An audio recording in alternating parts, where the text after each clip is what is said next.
Once upon a time, a king ruled over a kingdom. The king had a daughter named Princess Lily. Princess Lily was renowned for her beauty, good nature, and wisdom, and many princes from distant lands desired to marry her. However, the king refused all these proposals. It wasn't that the princes lacked beauty or bravery.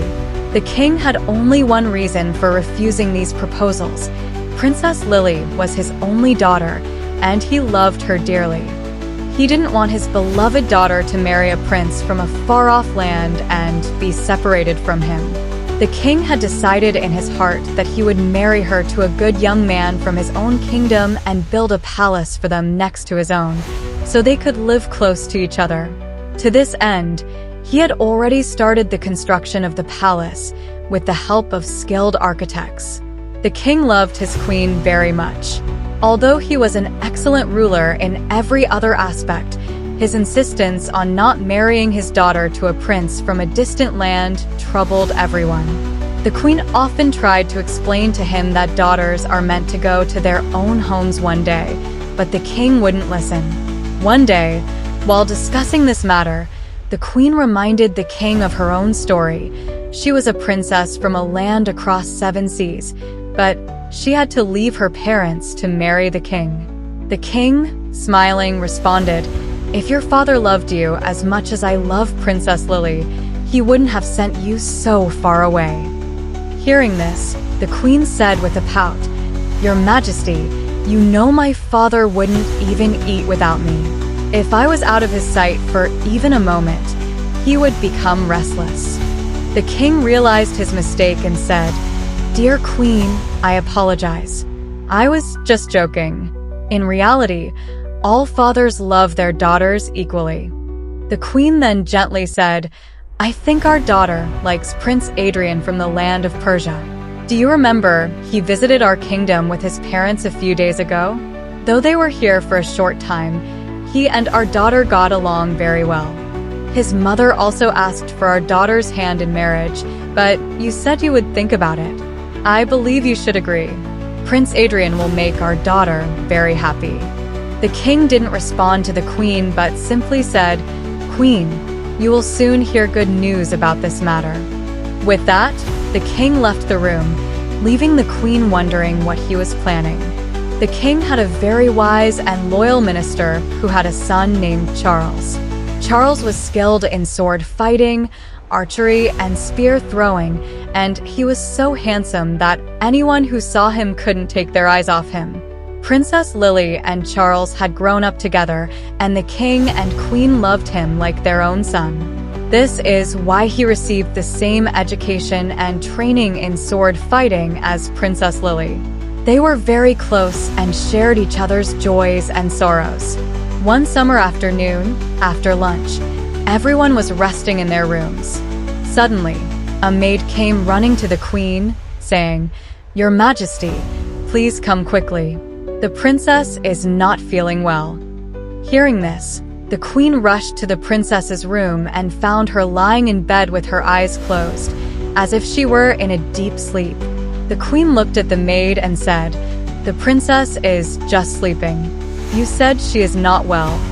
The maid, trembling with fear, replied, "Your Majesty, the princess was talking to me when she suddenly screamed and collapsed on the bed. I called her many times, but she didn't respond." Hearing this, the queen also became worried. She tried to wake the princess but failed, so she informed the king. Hearing about his daughter's condition, the king rushed to her room and called all the royal physicians. They examined the princess, but couldn't understand her ailment. Seeing this, the king became even more distressed. The news of the princess's illness spread like wildfire throughout the kingdom. The king summoned more physicians from other lands, but no one could diagnose her condition, and the princess remained unconscious. As evening approached, the king, in desperation, announced that anyone who could awaken the princess would be married to her. However, no one came forward, thinking that if the royal physicians couldn't help, what could they do? This situation left the king and queen deeply troubled. their despair growing with each passing moment. Just then, a guard informed them that Prince Adrian from Persia had arrived and wished to speak with the king regarding the princess's condition. The king, holding on to a glimmer of hope, immediately summoned Prince Adrian. The palace guards brought him to the king. Bowing respectfully, Prince Adrian said, "Your Majesty, I was out hunting with my companions when I heard the announcement about the princess. I believe I have the cure for her ailment, so I have come to offer my help." The king, impressed by the prince's demeanor and appearance, thought to himself that if this handsome prince could cure his daughter, he would indeed marry her to him. Nevertheless, he asked, "You are a prince. What do you know about medicine?" Prince Adrian, with folded hands, replied, "Your Majesty, the princess is not suffering from any illness. This is a different matter." The king's eyes widened in surprise. "Do you mean this is the work of a sorcerer or a demon?" Prince Adrian shook his head and said, "No, Your Majesty. I can't say that either." He then took out a small, beautiful box encrusted with jewels and, showing it to the king, said, "Whatever has happened to the princess, its cure is in this box." The king, intrigued and hopeful, examined the box.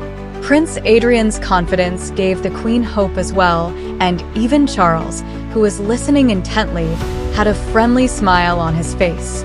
They all went to the room where the princess was sleeping. Prince Adrian carefully observed the princess, then opened the beautiful box and took out a feather shimmering with vibrant colors. He gently touched the feather to the princess's feet. As soon as the feather touched her feet, the princess sneezed and sat up in bed, looking around in surprise. The king and queen cried out in joy. The king quickly embraced the princess. "Father, what happened to me?" she asked. "Nothing, my dear. You are perfectly fine," the king reassured her. Then, holding Prince Adrian's hand, he said, "Prince, we will never forget this favor." The news of the princess's recovery spread throughout the kingdom. In celebration, the king opened the royal treasury to the poor. A few days later, as promised, the grand wedding of Prince Adrian and Princess Lily took place. At the time of departure, the princess clung to her father, crying, and the king, stroking her head gently, said, "My daughter, we were wrong. Every girl must go to her own home one day. We are fortunate that you are marrying a handsome and intelligent prince like Adrian." The queen, though saddened by the princess's departure, was happy that the king had relented and agreed to the marriage. She hugged the princess and gave her blessings. The ministers, advisors, and other attendants gathered there. The king bestowed many precious gifts upon his daughter and assigned a guard of 100 soldiers for their protection. Before leaving, the princess looked around, as if searching for someone. Soon, her eyes found Charles, who stood in a corner, head bowed, looking sad. She ran to him, took his hands, and said, "Brother Charles, if it weren't for you, I would never have married Prince Adrian. You came up with such a good plan that father had to give up his condition." Charles, smiling, replied, "I had read many stories where a princess, in a great predicament, was saved by the king's proclamation that whoever rescued her would marry her. I devised this plan for you to pretend to be ill and Prince Adrian to cure you." He played his part perfectly, and the king didn't suspect a thing. The princess, with tears in her eyes, said, "Brother, how can I ever forget father, mother, and you?" Prince Adrian, who had also approached, said, "Charles, you are a true friend. If you hadn't suggested that plan, I might have really become a sleeping prince.